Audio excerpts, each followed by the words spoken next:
Carla, there is nothing to worry about. Dahil aalagaan ka namin dito sa Apex.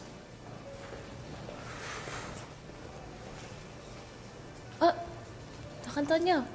Doc Annalyn, dito ka na ba talaga? Yes, Doc. Dito ko natutuloy yung residency ko. Doktora ka na? Ang bata mo pa. Naku ma'am, kung hindi niyo po na itatanong, Doc Annalyn is the youngest doctor here in the Philippines. At ka-age lang niya si Carla. Ang galing mo, Doc. Alam mo ba, Doc, itong si Carla kinakabahan dahil magpapa-opera siya. Bakit naman, Doc? Ano po ba yung gagawin na procedure sa kanya? Meron kasi siyang intravesicular colloid cyst na plano namin tanggalin endoscopically. Oh, kung ganon, Carla, huwag kang kakabahan kasi madali lang naman yung procedure na gagawin sa'yo eh. Saka, napakagaling kaya nitong ni Doc Antonio. Siya na bahala sa'yo. Salamat po, Doc. Excuse me. Doc Antonio, pwede ko bang mahiram sandali si Doktora Santos? Yes, ma'am. Tita, Thank you. excuse me lang ha. Doc, excuse me lang po. Excuse me. Tita, Thank you. bakit po? Total, bukas pa naman ang start ng duty mo, di ba, Annalyn? Magpapasama sana ako.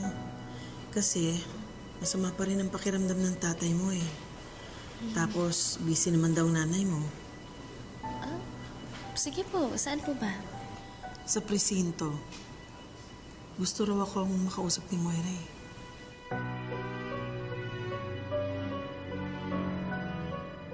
Tita Giselle, naniniwala po ba kayo sa sinabi ni Ma'am Moira? Hindi. I don't think I'll ever believe that woman. Gusto ko lang talaga siya makita nagmamakaawa. Kaya tayo nagpunta rito. Let's see.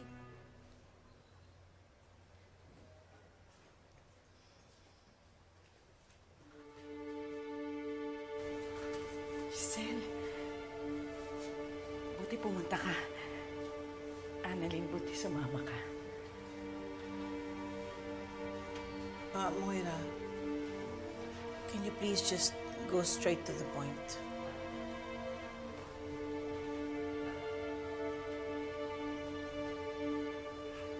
Giselle, gusto ko sana humingi ng tawad sa mga nagawa ko sa'yo. Kay Annalyn.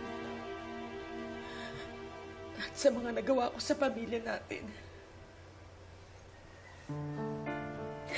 Pinagsisisihan ko na lahat ng mga masasamang ginawa ko.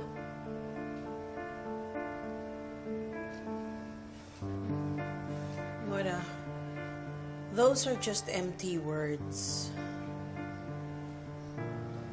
Ano gusto mo gawin ko? Lumuhod sa'yo? Halikan ng mga paa mo?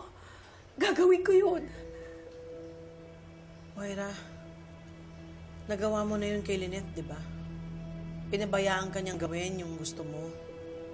And yet, up till now, pinagsisisihan niya yung araw na yun.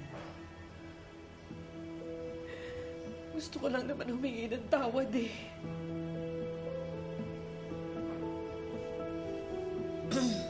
Gusto mo talagang patawarin kita? Oh, anong gusto mong gawin ko? Then tell me the truth.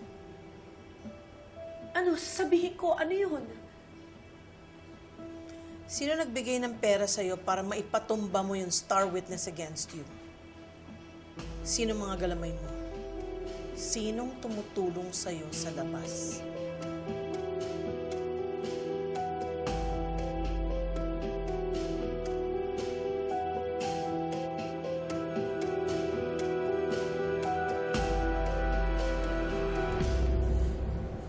Doc Kelvin, okay na yan, ha?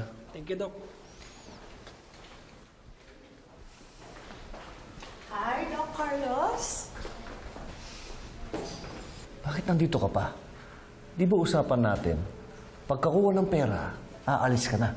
Carlos, ang tagal kong hindi nakabalik ng Pilipinas. Ano ba naman yung kitain ko yung mga kamag-anak ko, saka yung mga friends ko? Or pumunta sa Boracay para magtaning? Masama ba yun? Boracay? Gagamitin mo yung pera para magbakasyon? Carlos, I just wanna relax. Bago ako bumalik dun sa Amerika, ang dami stress dun. Hindi mo pa rin sinasagot ang tanong ko kung bakit ka nandito sa East Ridge. Anong ginagawa mo dito? Alam mo, may nagtanong na rin sa akin kanina niyan. Magpapatingin ako sa gynae ko. Talaga? Sa dami ng ospital dito sa Pilipinas? Talagang dito sa East Ridge? Ito yung malapit sa hotel ko eh. Alam naman lumayo pa ako. Kesa naman sa Amerika, pag walang insurance, mahal.